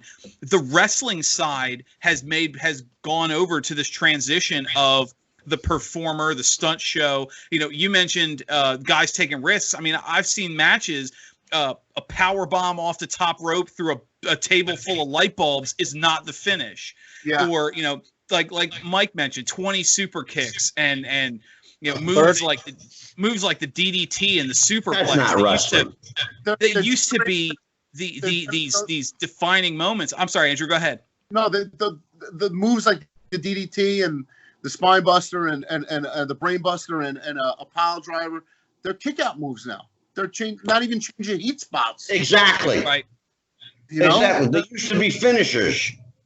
And Dan, what I think it comes down to, it's a lost art. It's a lost art. It's what I do. What Jimmy Snuka taught me when I locked up with somebody, I barely felt it. And Jimmy told me a long time ago that he said, when the guy locks up with you and you feel the collar and elbow and you feel the pressure on the collar and the pressure on the elbow and he's shaking a little bit, you know which way it's going. You know what I'm saying? Now, Andrew, I want to tell you what, brother, right there. And my guys will tell you, the last time, in fact, when I had Carol here, I had Jimmy in the ring. in Atlantic City, 2001, at the Sands Casino. And I put him in there with a guy. It was his first time in with a name wrestler. A young guy named Breaker Morant at the time. Okay? And he gave me the greatest compliment. Actually, he gave Jimmy the greatest compliment. He said, "Oh, Angelo, thank you so much for letting me work Superfly." He said he worked like a feather. And if you know anything about wrestling lingo, that's the greatest compliment in the world. Yeah. It means he works light. He works smooth. Well, that's why guys like Jimmy, I mean, look, Jimmy and even Greg Valentine and Kevin Sullivan, they still occasionally get in a ring. Their careers lasted that fucking long because they correct me if I'm wrong, Andrew. Didn't you just have a match about a year or so ago with Tito Santana? Yeah. I mean, there's you talk about guys that have been working smooth for 30, 40, 30 plus years. He can still go. Yeah. Still go. I mean, it's amazing. I mean, look, I've worked everybody pretty much, and Tony Atlas still goes. I was shocked. Tony Atlas bump. I mean, right. He's still bump. I'm like Tony, and he's like Drew, just do what you got to do in there, And just make sure that the female valet gets her feet on his face. That's all he wants to know. Yeah, exactly. Well, here's the thing, though. They can still go because they knew how to work. They knew how to work. They didn't punish bodies. Don't get me wrong. Every bump you take takes its toll on your body. But Andrew, by the same token, yeah, you're absolutely right. Every bump takes its toll, but by the same token, if you're taking bumps and then you're going through light bulbs and ladders and and chandeliers and beds of nails on top of taking bumps, chances are you're going to have a real short career. Listen, there's a place for everything, and everything has its niche. And I'm not knocking any of the hardcore crazy stuff and light bulbs and stuff like that. Because I don't like it. It's not my cup of tea. I mean, they want to do it, more power to them. They could sell tickets for it. That's great. But it's not something I do or I condone doing. Here's the thing. You said something really important. Let me just tell you one thing. Out of everything I did in my career, the only thing that I always say to this day took a significant number of years off my career was when I did the TV show Gotham. Yeah. My character was one of my group of guys, the Gotham Demons, were some of the first characters killed off by Catwoman. So and in her inception and her birth as Catwoman. Well, my character wound up surviving the scene, and I'll tell you why. I did about 40 bumps with nothing but a leather jacket and elbow underneath the leather biker jacket. I had elbow pads. I didn't even have knee pads. I took about 40 bumps on concrete.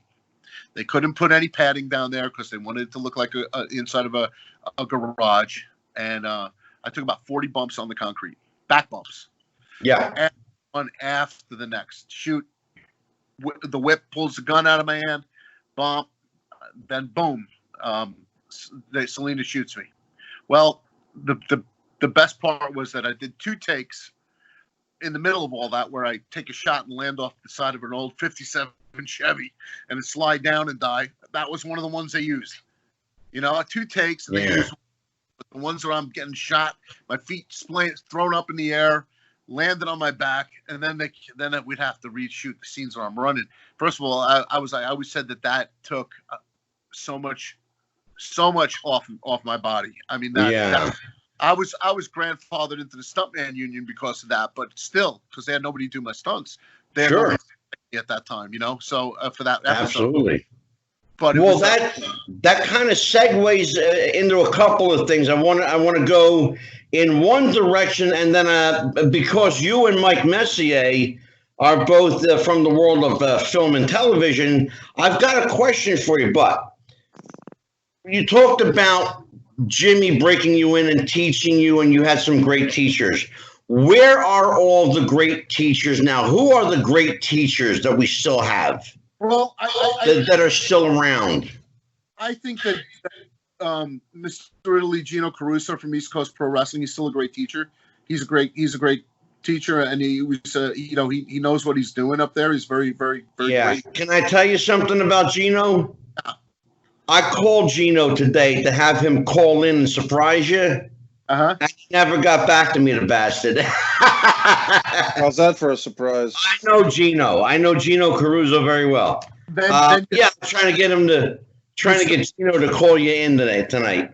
You still have I'll pull him up for a barbecue, and it'll be at my door in an hour.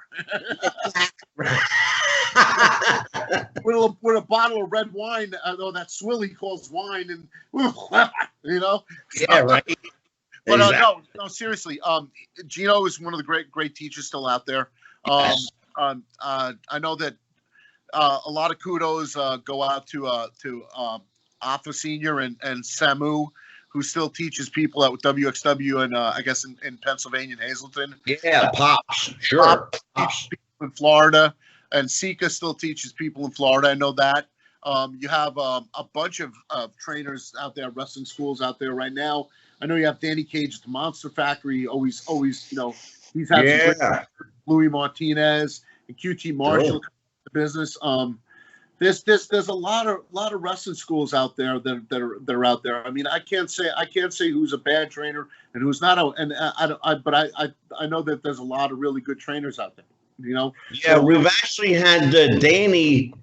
Danny was actually scheduled to be on the show. Remember that, Dan? We had the Monster Factory scheduled to be here, but one thing led to another, and he ended up having to cancel out because he overbooked. But now, here's my second question. This is for you and Mike Messier. Since you're both in television and film, where the hell did all of our great wrestling movies go? Why is it Hollywood or independent filmmakers or somebody with a man with a camera not making plug Mike Messier? Thanks, buddy. Why? You're quite welcome, Mike. I'll take care of you. That's, by the way, Andrew, that's the name of his company. It's called Man with a Camera. Man with Camera Films, yep. Man with a Camera Films. Where are all the wrestling movies? Why is it somebody hasn't come along and made a really good fact-based wrestling movie? What drama? I don't care. Some good movie. They're making with what's his name? Chris Hemsworth is portraying Hogan on a biopic on Hogan. I don't know if it's going to be a major motion picture or something for Netflix, but I know they're doing it. Yeah, you know what, Andrew? And I heard that, but I don't put a lot of stock in it because Terry is the executive producer. Oh, okay. Well, there you go. So it's not be run down the middle. It's not going to be told down the middle. It'll be a little biased. So it'll be a fluff piece. It'll be a fluff piece. But I mean, I to do the documentary Behind the Ropes and that, I'm still trying to get that finished because I have a lot of great footage and a lot of great people and a lot of great wrestlers that are no longer with us were in that with me, and I'd like to see the light of day and continue. Maybe now 7 years later, we're still behind the ropes now. Let's see what happens. But I've been talking to Matt Adams, the cameraman, about who the principal photographer, to see about redoing it and not redoing, but shooting more footage and actually making something cohesive from the then and now sort of perspective. I mean, that was one of the greatest things when you see me and Merciless Ray Mercer going back and forth, talking about the brotherhood of the ring, but whether it's MMA, boxing, and then I say, I forgot what I said. I said something like if you don't like it, you can shut up. And I go, it's going, fuck you. And then he goes, yeah, fuck you. And he turns around, he goes to punch the cameraman, really hits the lens, knocks it at the cameraman's eye. It's one of the best scenes ever. And if you look at it, I'll repost the trailer on my Facebook page. You can check it out. It's included in the 10-minute teaser. It's pretty amazing. And I actually take out the tooth of the Jaws shark, Bruce, the part of the mechanical thing. I actually got stuck in it, pulled out one of its teeth, and the owner of it started to curse me out. A lot of funny stuff in there that you really can't. There seems to be no shortage of wrestling documentaries, but I haven't seen aside from in recent years, The Wrestler, and also way back, another film of the same name, The Wrestler, of all people, with Ed Asner and Vern Gagne, Billy Robinson, great wrestlers of the day. Great piece, great film. Nobody can take my drop kick. Yep. And 50 days. But here's the thing, though. There's like I said, there's no shortage of documentaries. But where are the good movies at? Where are the good wrestling movies at? And I think the last time I saw a good wrestling movie was Mr. T and the A-Team with Hulk Hogan versus Greg Valentine in it. That's the last time I can remember. If I could jump in, it probably was The Wrestler that Andrew was in as a trainer. Now, I think what Angelo was getting at is the difference between documentary and narrative filmmaking. And Wrestler was a great film, Mikey. Yeah, and we should point out that our friend Evan Ginsberg was one of the producers. Great guy. Darren Aronofsky, of course, I believe directed that film. He did. Great guy, great friend. Yeah, and that film was shot basically on a shoestring budget all over New Jersey, around the Philadelphia, South Jersey, and New York area.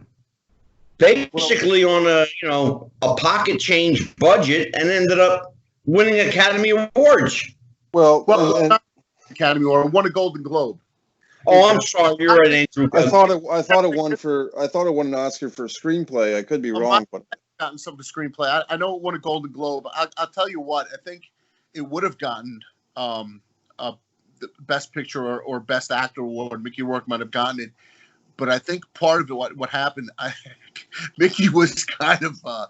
It was off when he got the Golden Globe award, he went off a little bit, and he was a little out there with his speech, and he was criticizing and whittling down people on stuff, and I think that pissed a lot of people off in the Academy. Yeah. Well, Andrew, there was a lot of talk at the time that that this might have been Mickey's first Oscar in almost 20 years, right? I don't even know if he got an Oscar. I don't think he ever got one before that. Oh, really? No, he was nominated, I think, for something. Oh, was he nominated for Angel Heart? I don't know. I think it was. He was. I know he would have got. Or was it? I'm sorry. Was it Pope of Greenwich Village, Mikey? Look, I don't know. I would rather talk about Andrew Anderson than Mickey Rourke because Andrew is the guest here. A question. I don't know the answer to the question. I don't know what Mickey Rourke did. Okay. So here's the other question you asked, Angelo, was where is the good narrative films? And as Angelo knows, I have two scripts, and Angelo's read one of them. The American Luchador Dream of Lobo Fuego script. Great script. Thank you. And the other one that I think Andrew here would be interested in would be Wrestling with Sanity. And to answer the question, I think the reason, Angelo, is that wrestling is such a unique thing on its own, and wrestling fans, for the most part, with the addition of podcasts in the last 10 or 15 years, or 10 years at least, wrestling fans like wrestling. It's hard, in my opinion, for wrestling fans to say, okay, we know you've got 20 hours of free wrestling on a week, the WWE Network for $10 a month, YouTube's full of wrestling, but now you have to go and pay $15 to see this wrestling movie. I think that's a hard sell. I think they would do it. I think if it's done right, a drama about wrestling, I think it would actually do good. I think if it's done right. But it's the question is, exactly. What angle do you go? Do you go, you could do what? I don't know does anybody remember an old TV series called Learning the Ropes with Lyle Alzado. Yeah, and then Arn Anderson. Yes. Arn Anderson and Steve Williams played the wrestler with the hood on to play his part. Yeah. That was a great show. I think they could bring something like that back. I mean, but in instead of in a sitcom form, maybe in an actual film. You know, I mean, they just started doing something with the show that he's a father and a former wrestler and a TV series like that. I mean, so many angles you can approach it from. Oh my God! Sure. If I may, one of the things that the wrestler did so well is it presented the real story of wrestling. Whereas there have been movies that, you know, I mean, there was a cross video between like the WWE and Scooby-Doo. There was a comedy movie with a couple of different wrestlers in it. I know the children wrestling and the dog wrestling, and there's been, you know, but most movies that have come out in the last maybe 10, 15 years that have had wrestling have presented it as real, you know, where we got to win this match, you know, we got to win this match to raise the money to save the orphanage. We got to win, you know. It was never presented like it was booked. Whereas with the wrestler, when he's backstage and he's talking, and they have the bit with where he bleeds, and you know that he's interacting. You know, Andrew, the scenes in the locker room were the heart and soul of that movie. Yeah. And if you were to present wrestling like that sells even to a non-wrestling audience. You don't make the kind of money that movie did just on wrestling fans. No. You show a darker side to it, of the reality of wrestling. You're talking, you know, the what wrestling was really the real story of a pro wrestler. His life, what he goes through, the trials and tribulations, and what he leads up from his career highlights to his career lows. Right. How he come back and then downfall again. That's what the wrestler was about, and that's what I think. If they made another movie, something similar in that vein, you know, I think that would do well. I think it would do well. You know, I mean, look, we're talking about doing a wrestler reunion. We were supposed to do something for the 10th anniversary in 2018. You know, the wrestler, you know, but it never fell through. I think it was something Mickey Rourke wanted like $60,000 to show up for the thing. Jeez. So it was like everybody and their mother are trying to get me to get Mickey for something, and every time I get a hold of him, it's something so like outrageous. You know, I mean, it's just, you know, there's only so much you can do. But I think another movie. Yes, Mike, send me a script if you want to. Happy to. Then thanks, Angelo, for setting that up and putting it over. Get funding for it. It's a great piece, and I'm not just, you know, fluffing Mikey over here. That's the truth. American Luchador is a great piece, and I told Mikey, I read it. You know, it took me 2 days to read it, about 2.5 days, and I said, "Don't fucking touch it. Don't touch it." And thankfully, he didn't touch it, and it's a great piece. I love the way it reads. I love the way it looks in my head, how I see it as a movie. I love the way it plays out. And Andrew, if you can make some headway, you know, make some waves with that one, and you know, among your Hollywood connections, for sure. I'm working on a film with AJ McGuire right now. We're trying to pull something out. We've just been working on something. Working on a script and bringing it. It's been doctored a few times, and you know, it's been rewrote, and we're hoping something comes through with that. It's not about wrestling, but it's got retired wrestlers in it. JJ, in the interest of full disclosure, JJ did give me the Iggy on that one. I got the heads up on that. JJ has actually wants to include me in on that as a part of the film. So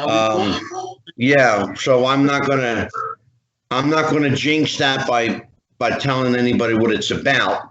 But I'll tell you what, Andrew, if you can get with Mikey, I'll tell you what, he's got a couple really great pieces there. That's one thing I'll say about Mike Messi. He's a pain in the ass, but he's a great fucking writer.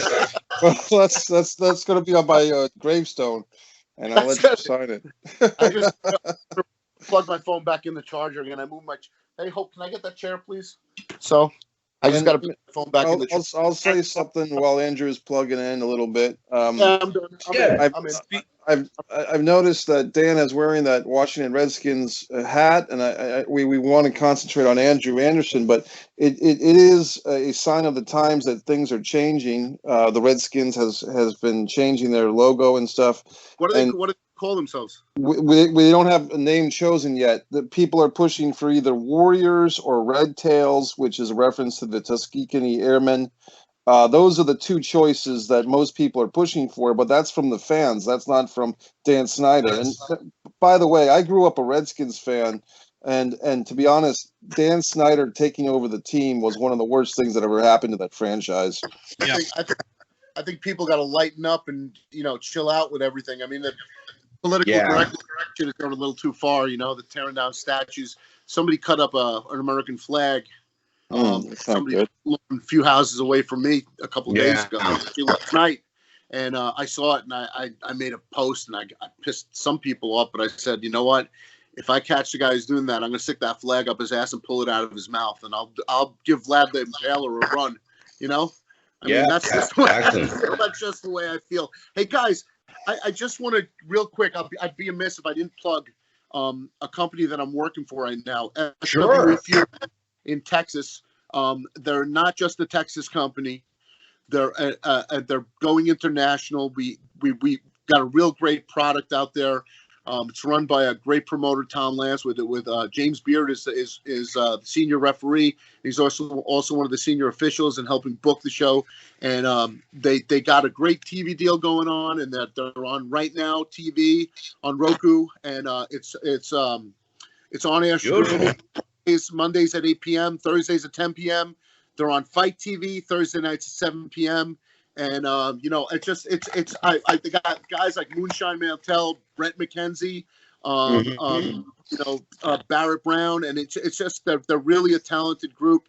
Nas Plunk and Miranda Gordy, second generation. Oh, sure, yeah, Terry Gordy's daughter.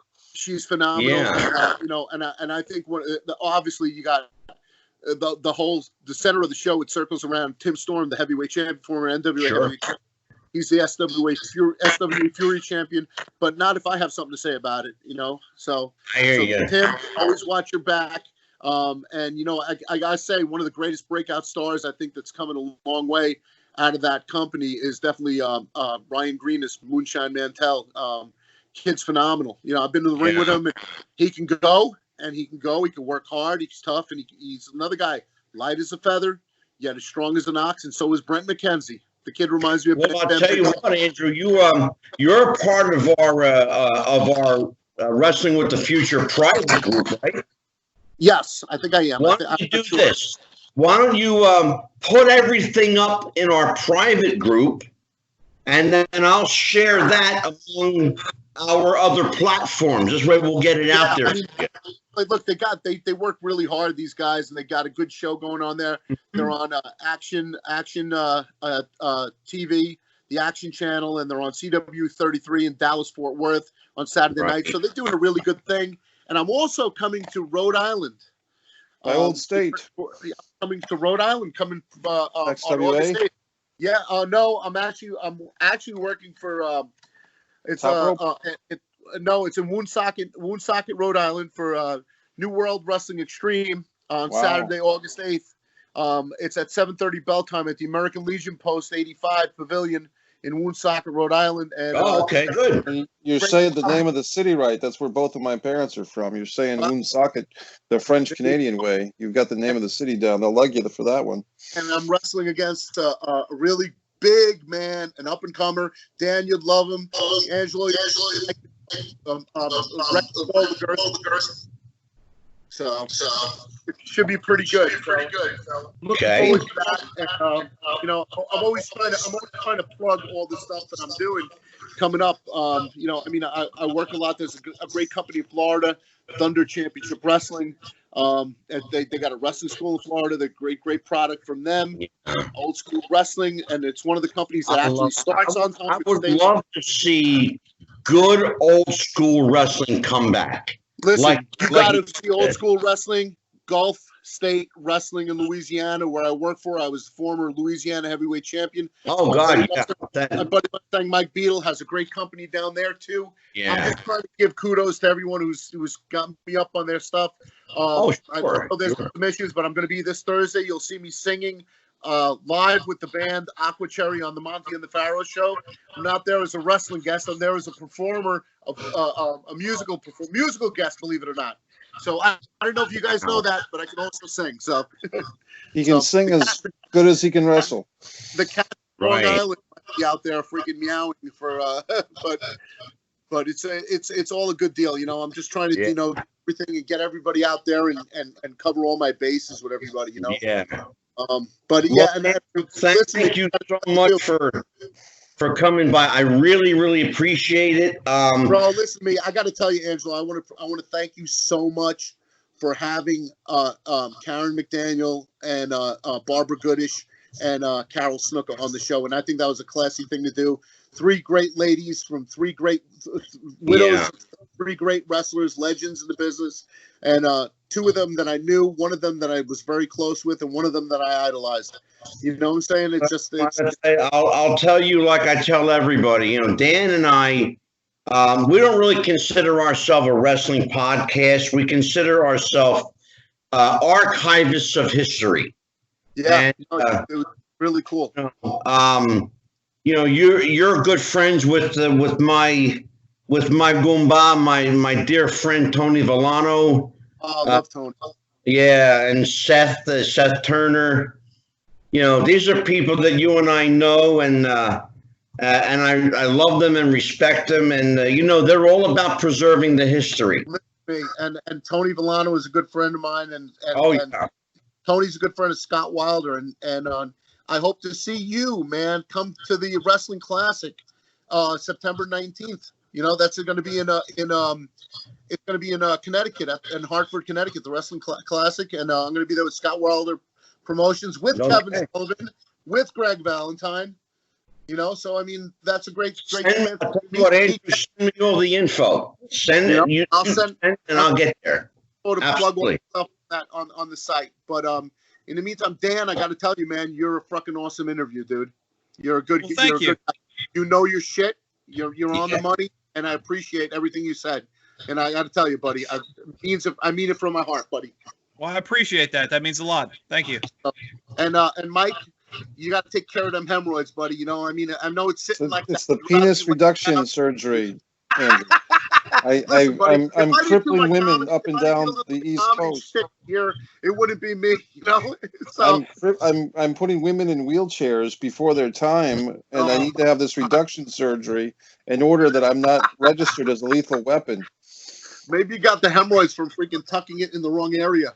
I had a big question I wanted to ask Andrew tonight. I had a huge question that I wanted to ask him. I'm not going anywhere. Well, here it is. Here's the big question.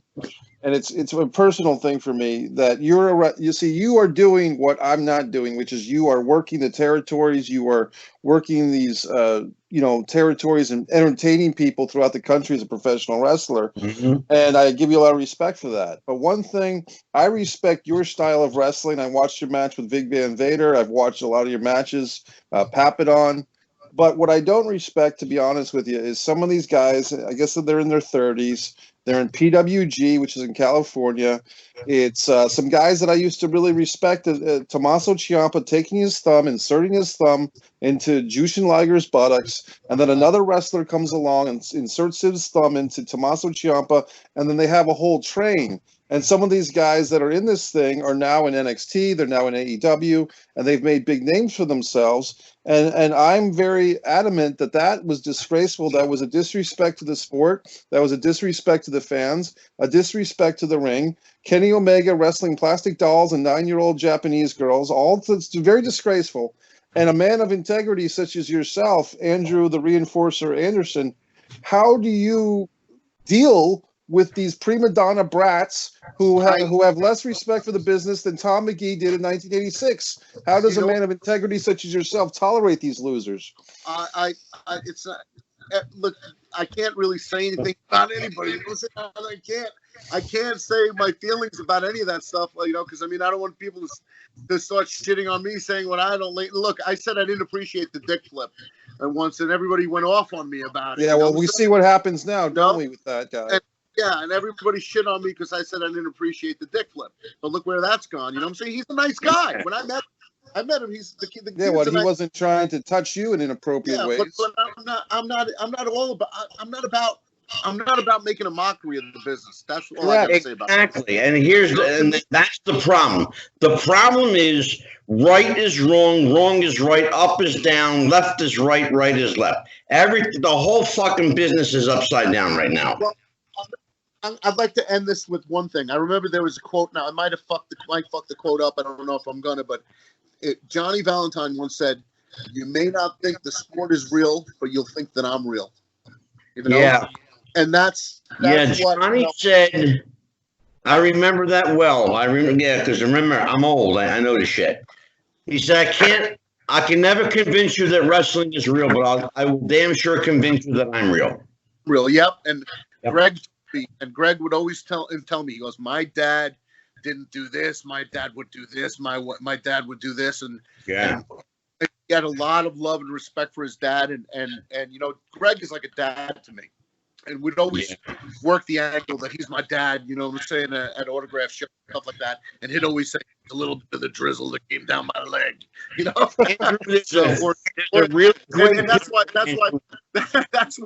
That's why Deborah McMichael will always call me Dribbles. So she always say the dribble of you, a little bit of Greg's dribble.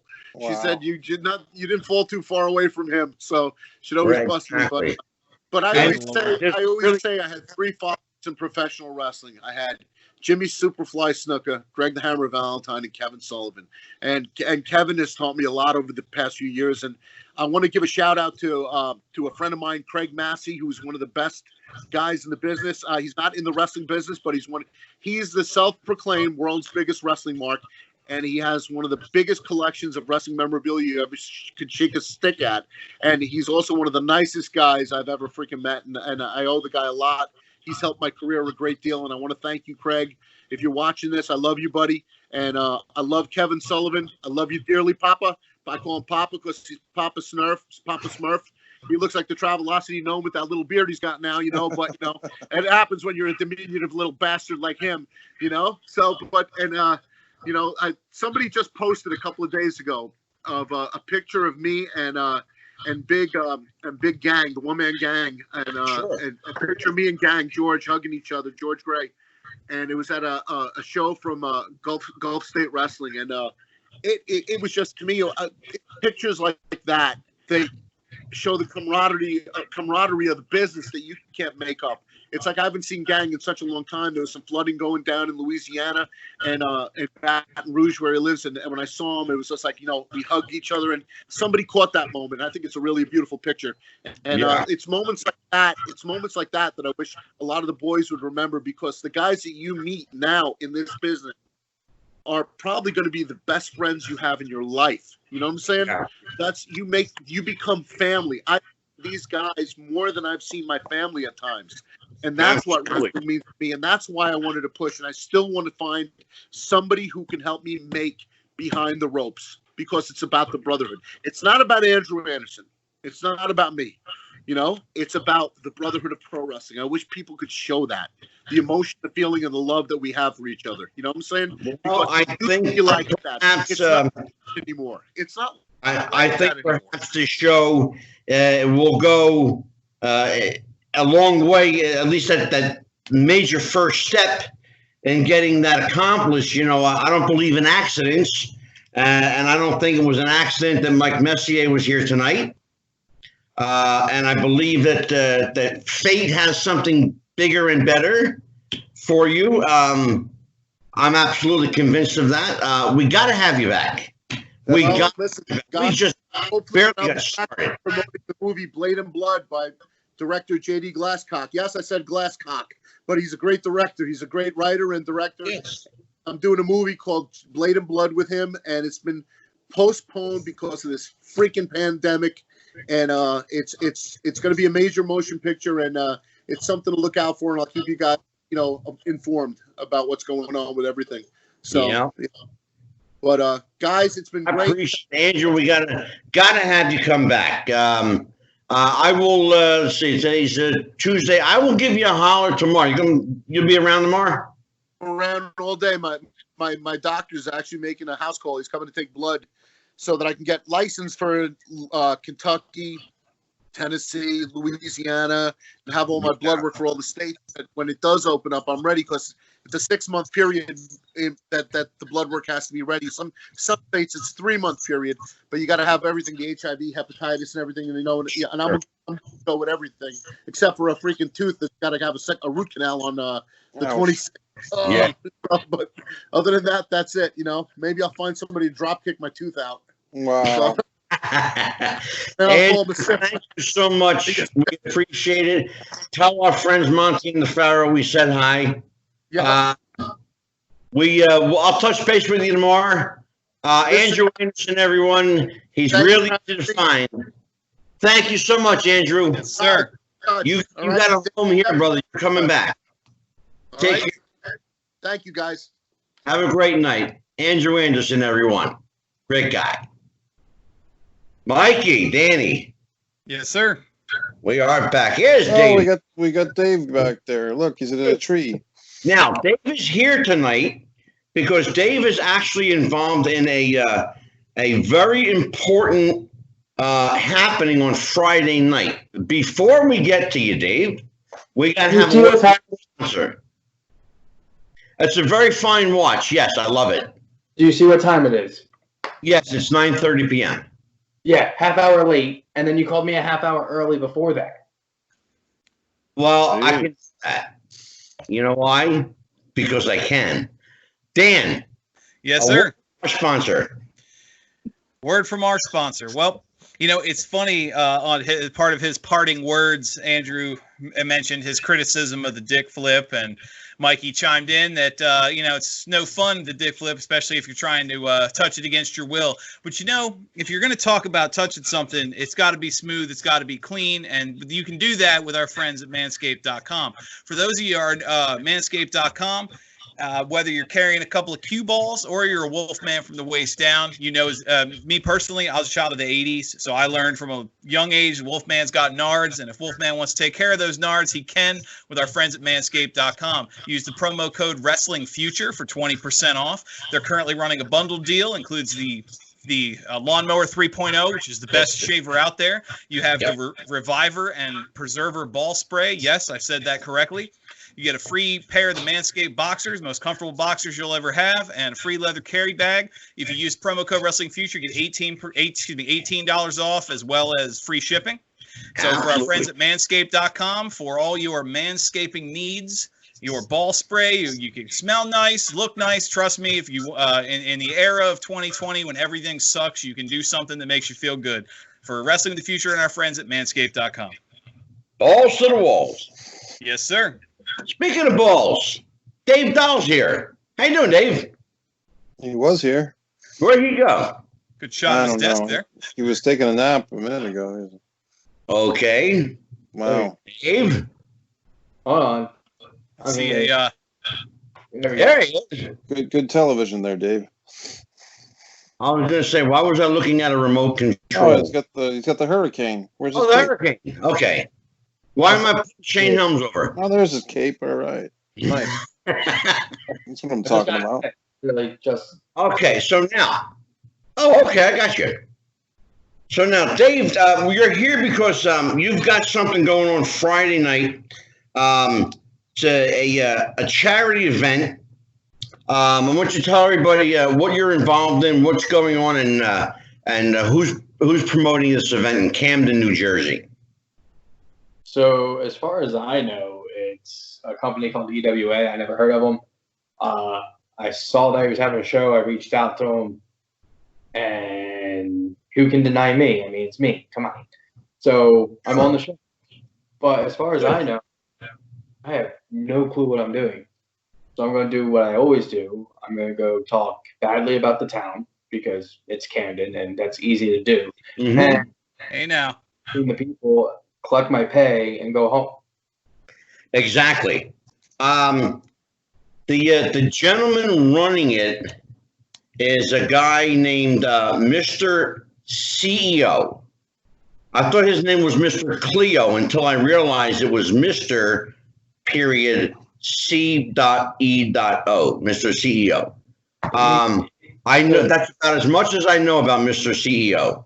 He reached out to me today. He was going to be on the show tonight, but he called me at 6 o'clock when I specifically told him to call me at 9 o'clock. Yeah. So, Yeah. Don't you just hate when people call you at the wrong time, right, Dave? Oh, yeah. Especially when you have a 2-year-old, you have to put to bed. That's why I give you exact. You want to put we'll wait while you put your daughter to bed. Well, I already put her to bed. Okay, then. I had to rush and put her to bed. Okay. Well, right now, Dave, Angelo and I do a lot of shows with Mikey, so we know exactly what that's like. Exactly, yeah. We deal with Mike Messier every week. Well, very good. So, like, literally, Dave, you really, like, know nothing about this group. And I'll be honest with you, I tried to reach out today. I can't find out anything about who these people are. I don't know. The actual name is Richie. It's RICCI Star. Oh, Ricky Starr. Okay, from NWA. No, I don't think so. Yeah, he is. You sure? Yeah, Ricky Starr. Okay. But Boogeyman's gonna be there. I know that. The Boogie Woogie Man, Jimmy Valiant. Hold on 1 second. My dog's barking. Oh, we got dogs, we got kids, we got all types of fun stuff. Yeah, I didn't hear anything about Boogie coming up. Well, now when he says the Boogeyman, is he talking Boogeyman Johnny Valiant, or is he talking WWE Boogeyman? Because they both work the independent circuit. The Marty, or I don't know if he's talking about Boogeyman with the big clock around his neck. Yeah, Marty. What's his name? Marty something? Yeah. That was like 2005 era. Yeah, but he still pops up.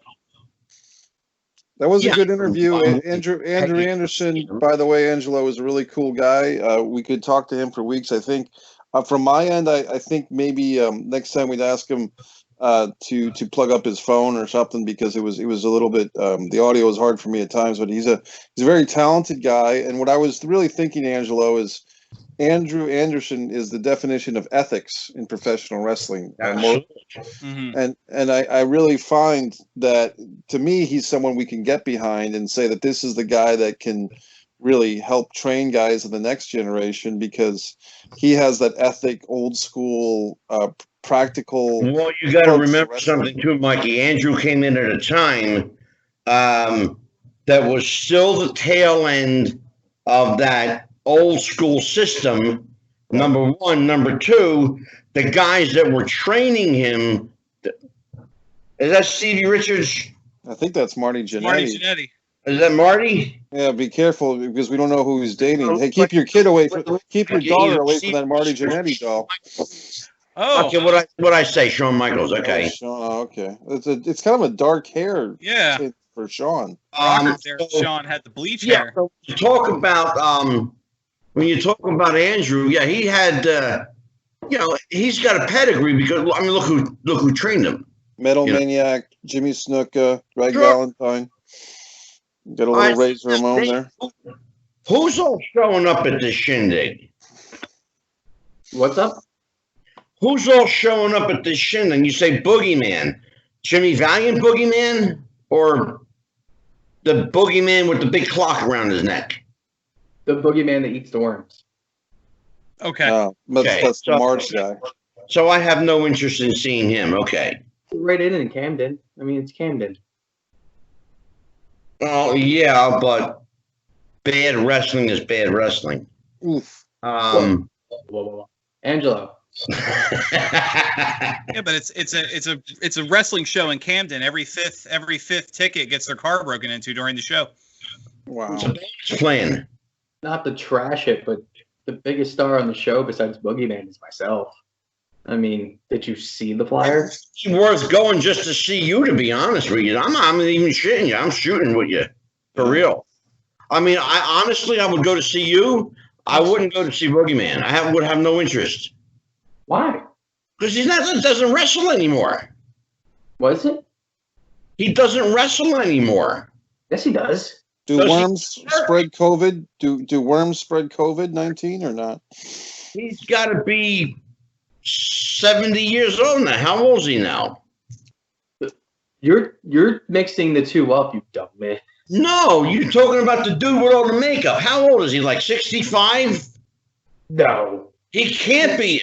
How old is this dude? When he debuted as the Boogeyman, he was in his 40s. That was part of the storyline. When he was on Tough Enough, he lied about his age to get on Tough Enough. He was 40 when that show started. So if he was 40 in 2000, in the mid 2000s, he's got to be mid to late 50s by now.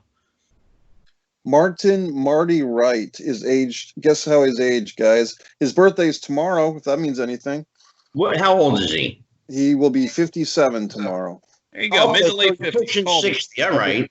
He's married to Melissa George. All right, so he's pushing 60. He's not exactly, in demand. Let's be honest about it. Oh, that's not very nice. Well, I mean, I hate to be, the party pooper here, but somebody's got to, throw some reality on the shit. When Dave Dahl is the best attraction on the card, that ought to tell you something. Well, it should be a fine nine out. It's the dog event. I'm always the best attraction on the card. Dave Dahl, are you? Of course. That's why I know. Now, Dave Dahl, if you could expand, this event is open to the public. People can purchase tickets, and it's going to be socially distanced and all that. Is it safe? It's a charity event, and I want to get serious for a half a second. It's a charity event. It's for,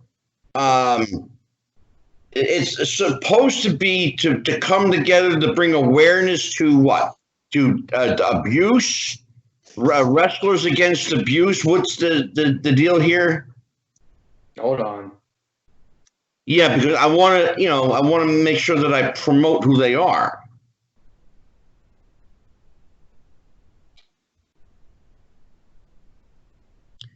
Okay, EWA's risen. Okay. Yeah, very good. Okay. And on Rivera. Okay, right. Okay, cool. And will people be? Can you give people that are watching that might buy a ticket a sense of personal safety and security, or is it just take your chances and see what happens? That is above my pay grade. I'm all right. Fair enough. I'm not a boss. I'm not an owner. I'm gonna. Right. I do, and get out of Canada as quickly as possible. If you don't, I know. How did this come to you? They just reached out to you? Is that what happened here? I reached out to them. Oh, you reached out to them. Okay. I just wanted to get back in the ring. Good for you, man. You just want to wrestle. Goddamn right. Okay. Hold on. Dan had a question. Let him ask. Go ahead, Dan. Well, I was going to chime in and say New Jersey still has they're not fully reopened yet. So I don't know what arena this says this is in. I just tried to look up the poster and couldn't find it real quick. But New Jersey still has restrictions on how many people can be indoors. I want to say it's New Jersey's at 250, something like that. Outside. Oh, it's an outdoor venue. Okay. It was supposed to be last Saturday, but because it was supposed to storm Friday and Saturday, he moved it to this Friday night. Gotcha. Okay, well, I'm looking at no less than 9 promotions called EWA Wrestling. No less than 9. And none of them they came to New Jersey. Tell you what, Angelo, Jeff used to tell a good story, and I know he told it on the show when you guys first started, where he went to that ref at a wrestling show and got paid in Subway coupons. This is starting to look. I think Dave Dahl's going to end up with an envelope full of fast food coupons at this rate. I'm telling you, right? A handshake and a hoagie. Yeah, no, not happening. Rule number one of merch. Rule number one of booking yourself for a wrestling show: don't ever take a job where everybody gets paid the same amount of money. Yeah, exactly. Yeah, brother. I don't. I don't know what the deal is there. I would love to promote them, but to be honest with you, I don't know who the hell they are. I can't very well promote them. You know, this has got to be a. We have a lot of firsts on this show in the last 100 and change episodes, Angelo. But first time we've ever booked somebody to promote a show that they don't know anything about. No offense, Dave. Well, I mean, I expected, I expected, stock videos to his Facebook story. So like the best promotion was me sharing one of his posts, like his actual post, and shitting on Camden saying I'll be there. So that was probably the best promotion he's had so far. Okay, well, and not to throw you under the bus, Dave, but you're normally much more prepared, with all of your ducks lined up, and I don't know. Wait. I can do to promote this show. It would be all fine and good right now. Well, but who lost the file, sir? Well, I'll tell you what. Here's what we're going to do. Oh, boy. Forget about the show. We're just going to talk to Dave Dahl and see what you got going on with you. How you doing, Dave? What's happening? Good? You're an ass. What am I supposed to do? You're a psychic dinosaur. You know that? No, I don't know the show because I am. A random ass company that popped up. I wanted to get in the ring. I booked myself on it. Okay. Come home. That's it. Yeah, well, this guy reached out to me too, and I offered him the opportunity to come on, but he wanted to Facebook me, and I said, that's not how I roll, brother. You want to come on and talk, we're going to go on Skype on my show, and we'll talk on the air, and I've not heard from him, so I don't know what to say. I will probably be represented there Friday. I may not be there, but you can rest assured I will have somebody there representing me. I'm on the show. Of course you're representing. Absolutely. So look, I mean, wish you the best. Whoever you're working, I hope you go over. Dan. Yes, sir. What we got going on? Oh, let's go to Mike Messier first. Mikey, what do you got to promote? Well, I'll be training Dave Dahl's dog on my off time to get him to behave. Beyond that, I've just been concentrating on some practical matters, Angelo, working on my YouTube page, fixing that up, because so many people have been saying, Mike, your YouTube page needs a revamp, and so I've sequestered, and I'm trying to do that for my fans, and you can find Mike Messier on YouTube, and that's about it, Angelo. Everything else is good. I appreciate you mentioning the scripts to Andrew, and hopefully we'll get that going, and when this whole COVID crap clears, we'll all be making movies together. Yeah, we got the Dave Dahl pop now. That's Triple H. You're so dumb. It looked like Dave Dahl to me. It had a beard and a mustache. It was Dave Dahl. No, I was trying to see. Dan, do you have that one? No. Do you want that one? Not particularly. No, I was actually never the biggest fan of Triple H. He wants Dave Dahl pop. This one. That Ted DiBiase? Yeah, he's over here somewhere. How about this one? That's is that the Iron Sheik or is that Sabu? That's Iron Sheik. No, that's the Iron Sheik. That's great. Funny. That's funny. I actually do appreciate the Iron Sheik one of all of them. Well, I'll tell you what. I saw you had pops. I was trying to sell him one. Yeah, why not? I want to find out who this promotion is. I'll put a link up to their show on the description of the video. And the flyer. Say final goodbyes for us, Daniel, and and we'll get out of here, and we'll get Mikey back to so he can lay down and take care of his. I'm fine. And, my reduction surgery is tomorrow.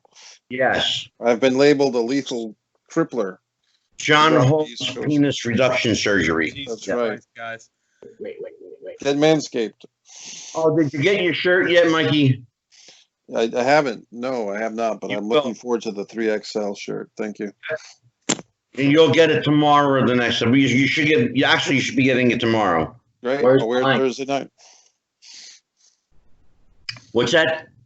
Where's mine?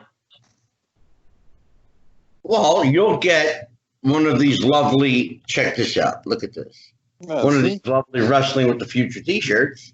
Just as soon as I get my Dave Dahl warm-up starter kit. Go to myhousesportstheory.com and talk to my sponsor, sir. Talk to your sponsor. No, your sponsor should be talking to me. Okay? All right, gentlemen. I am. That's how that shit works. Go ahead, Dan. There's a new life lessons of Mikey Messier, by the way. New life lessons on the YouTube page of Wrestling with the Future and all the audio versions. Go ahead, Dan. I came this close. I almost got a word in without Mikey. I love how Mikey goes, good, Dan. So are we going to interview me or what? Like, where's the questions at besides the show? Like, come on. You owe me a single interview here, Angelo. You want to do this now? I'm down. You down? Dan, you down? Dan, you got time, Dan? Not particularly. We're about 50 minutes over my usual schedule. You better make time for me, goddamn. No, Dan. on a serious note, Dave is actually a really good interview. He's a really good guest. Why don't you get you and Dave do a round table together? Okay. You know what, we were going to do that show I talked about, the state of indie wrestling? Yeah. Now with everything opening back up, why don't you and Dave hit that subject? Okay. Okay. You down for that, Dave? Whatever. Can I get a fucking commitment from you? Jesus. Oh, he's got the millennial apathy. I do what you tell me. These days. He even no-sells my fucking, suggestions. Like fucking no-selling me. I'm not Oh, my God. It's the same for my co-promoters to the building. Take shots this year. On behalf of Dan the Man, Mike the Magic Movie Maker Messier. Listen, I'm the Magic Movie Maker. Listen to me. Mike the Movie Maker Messier, Daredevil Dave Dahl. I'm Psychic Medium Angelo. Take care, everybody. Happy wrestling. We'll see you next time. Bye-bye.